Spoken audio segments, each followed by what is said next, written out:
కృష్ణప్రసాద్ గారు మీరు తప్పకుండా చెప్పాల్సిన విషయం ఏంటంటే, ఇలాంటి సినిమా తీస్తున్నాం అన్నప్పుడు మీరు చేసిన ధైర్యం, ఫస్ట్ ప్రొడ్యూసర్గా, సెకండ్ థింగ్ కథ నమ్మడం, అండ్ అమ్మో ఎంత ఖర్చు అవుతుందో, ఎలా ఉంటుందో, ఎలా ఆడుతుందో, మీకు ఆ ధైర్యం ఎలా వచ్చింది?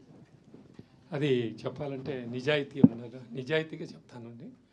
100% నేను అప్పటికి ఫస్ట్ ఒక్క సినిమానే చేస్తున్నానండి, చిన్నోడు పెద్దోడని, మంచి సక్సెస్ఫుల్ సినిమా.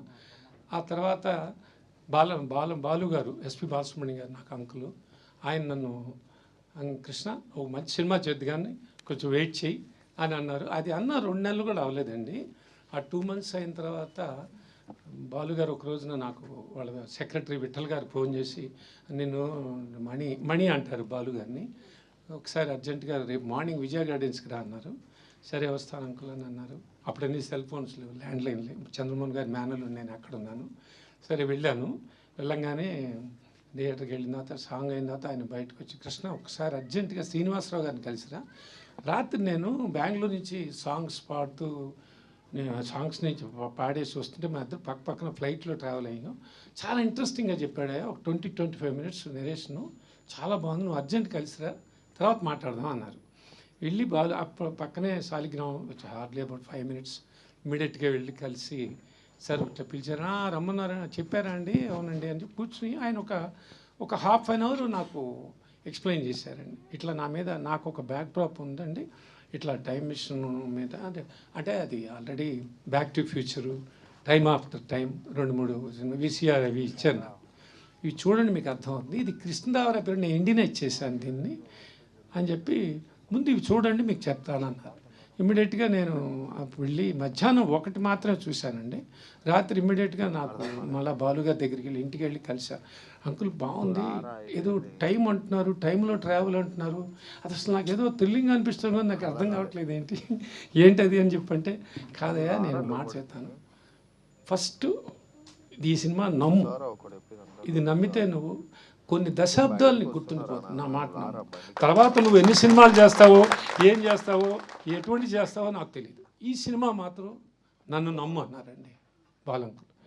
నువ్వు విను, నువ్వు చెయ్యి, వెళ్ళేసిరా, ఆయన రేపు మార్నింగ్ వెళ్ళిరా అని అన్నారు. ఇమ్మీడియట్గా ఆయన దగ్గరికి మన్నాళ్ళు వెళ్ళి, నేను 1 చూశానండి, ఇంకా 2 చూస్తానండి, బట్ నాకు నచ్చిందండి పాయింట్ అని అన్నా.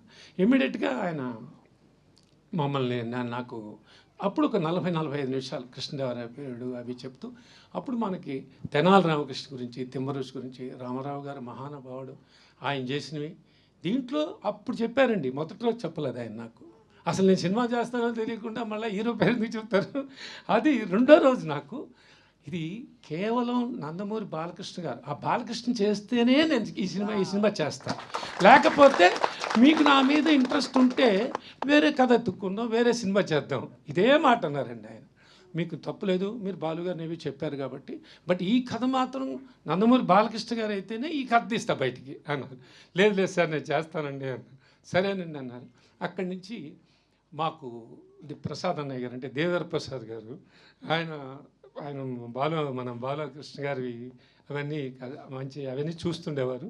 అప్పుడు వెంటనే అప్పటికప్పుడే బాలుగారిని మళ్ళీ వెంటనే కలవటం, బాలంకులు వెంటనే ఫోన్ చేసి, ప్రసాద్ మా వాడిని పంపిస్తాను, ఇట్లా నాకు బాలబాబు అపాయింట్మెంట్, బాలకృష్ణ గారి అపాయింట్మెంట్ అని చెప్పండి, ఇమ్మీడియట్గా చేస్తాను అని ఆయన ఒక మాట అన్నారు. ఏంటి బాలు, నువ్వు ఏమన్నా సినిమానా అని. సినిమానే అంటే, అబ్బా బ్రహ్మాండమయ్యా, నీకు కాకపోతే ఎవరికి చేస్తామయ్యా అని ఎవరు అంటే వాడికేంటంటే మనకి అప్పుడు ఒక అద్భుతాలండి. ఒక పక్క లారీ డ్రైవర్ జరుగుతుంది, నారీ నడుమరారు కోదండరావు రెడ్డి గారు భలే దొంగ చేసింది ఉంది, ఒక పక్కన కోడిరామకృష్ణ, మనకి ముద్దుల మాయలు మంగమ్మ గారు మనం, ఆయనకు వచ్చే థాట్ ఏమిటి, ఆయన కమర్షియల్ హీరో, ప్రొడ్యూసరు, ఎవరు బాలు ఏంటి రావా, లేకపోతే ఇదే నువ్వు 3-4 గంటలు కాదు, ఒక శ్రీనివాసరావు గారు అని, సంగీతం శ్రీనివాసరావు గారు, అవునన్న సంగీతం గారు, ఓకే కొంచెం క్లాస్ కదా. పుష్పక్ వచ్చింది అప్పుడు, విచిత్ర సోదరు, అపూర్వ సహోదరులు, విచిత్ర సోదరులు ఉంది, ఇప్పుడు సొమ్మకొడిది సోకూడది, పంతులమ్మ కొన్ని ఉన్నాయి బాగున్నాయి, మరి కమర్షియల్ హీరో ఇటు పక్కన ఈయనేమో, అసలు నువ్వు ఎట్లా ఉన్నారు అప్పుడు, ఇంత కమర్షియల్ సినిమాలు చేస్తున్నాయంటే, ఆయన ఒకటే మాట అన్నారు, నువ్వు బాలకృష్ణ గారు అపాయింట్ పెట్టి ప్రసాద్ నేను మాడతా కదా అని చెప్పండి. సరే అన్నారు. ఇమ్మీడియట్గా మా అదృష్టం, వీరికి చెప్పటం, మాకు అపాయింట్మెంట్ ఇవ్వటం. అప్పుడు వెళ్ళి కలవంగానే ఆ చిన్న మాకు ఒక టీ కాఫీలు ఆ 10 నిమిషాలు 15 నిమిషాలు అయిన తర్వాత వెంటనే నా దగ్గర ఒక కాన్సెప్ట్ ఉందని డైరెక్టర్ గారు చెప్పటం, ఫస్ట్ ఇమ్మీడియట్ చాలా బాగుందండి నేను చేస్తున్నాను అన్నారు. ఇంకా హ్యాట్స్ ఆఫ్. అంటే అప్పుడు hardly should be around 29 or 30 if I ఎందుకంటే 34 కదా, 29 30 అలాంటి 30 years బాయ్ అంటున్నానండి. బాలకృష్ణ గారు క్షమించాలి. ఒక 30 ఏళ్ళ కుర్రాడు, ఇప్పుడు కూడా కుర్రాడు ఆయన. ఆ 30 ఏళ్ళ కుర్రాడు సడన్గా ఓ పక్కనేమో మామూలుగా లేవు సార్ కమర్షియల్ సినిమాలు డైరెక్టర్లు కథలు ఇన్ని ఉన్నాయి. ఆ బ్రాండింగ్ అంటారు మనకి, డైరెక్టర్స్ బ్రాండింగ్. ఆ బ్రాండింగ్ అందరూ చుట్టుముక్కల మొత్తం అందరూ ఉన్నారు. నిర్మాతలు చూస్తే ఒకళ్ళు జయజయండి, వాళ్ళ మధ్యలో నేను ఒక బిడ్డని, చిన్న పిల్లాడిలాగా ఉన్నా. ఈ పైగా క్లాస్ డైరెక్టర్ నేర్చుకొచ్చా. ఇన్ని ఉన్నాయి.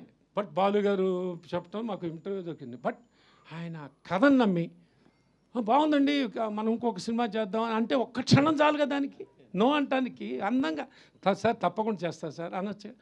అది ఆయనకి వెంటనే ఆ రోజున అనిపించడం, అది నిజంగా నేను నా పూర్వజన్మ అదృష్టం సార్. ఇవాళ రిలీజు అంటే ఆయన అది నమ్మారు. Yes there is something. నేనేదైతే నమ్మానో ఏదో ఉంది, నాకు అర్థం అవుతుంది, అర్థం కావట్లే. నిజంగా సిన్సియర్గా చెబుతున్నాను సార్. నేను ఏదో పెద్ద ఇంగ్లీష్ సినిమాని అవపోసం పట్టి అదేం లేదండి. అది బాగున్నట్టుగా ఉంది సార్, ఒక థ్రిల్లింగ్ ఉంది, కానీ ఏముంటుందో ఏదో ఉంది అంతే. ఏదో ఉందంటే నువ్వు మా బాలుగారు నువ్వు చెయ్యి, కొన్ని దశాబ్దాలు గుర్తుంటుంది అన్నాడు ఆ మహానుభావుడు. పైనుంచి ఆశీర్వాదం. నిజంగా నువ్వు ఇది గుర్తుంటుందా, నువ్వు ఎన్ని సినిమాలు చేస్తావో నాకు అనవసరం, తర్వాత ఏదైనా చెయ్యి అంటే ఇదే జరిగిందండి.